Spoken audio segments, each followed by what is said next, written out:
চিহ্ন। লাভ। না, আমি আপনাকে ভোট দেবো না। আমাকে ভোট দিলে অনেক কিছু উপায় আছে, যেমন যেমন ফ্রি এ বয়ফ্রেন্ড প্রকল্প আছে, গার্লফ্রেন্ড প্রকল্প আছে। আমার তো বয়ফ্রেন্ড লাগবে না, কি লাগবে? কিছুই লাগবে না, একটা এমন জিনিস বলো যেটা লাগবে। কিছুই লাগবে না। তাহলে কিছু লাগবে না প্রকল্প করে দেবো আমি।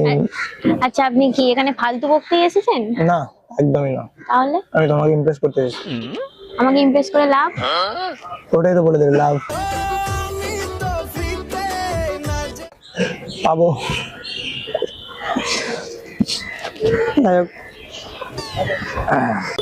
কেউ খাচ্ছে বিড়ি, কেউ খাচ্ছে মদ। কি কেউ খাচ্ছে বিড়ি, কেউ খাচ্ছে মদ। ভোট এলেই নেতা মন্ত্রীদের ফেটে যায় পথ।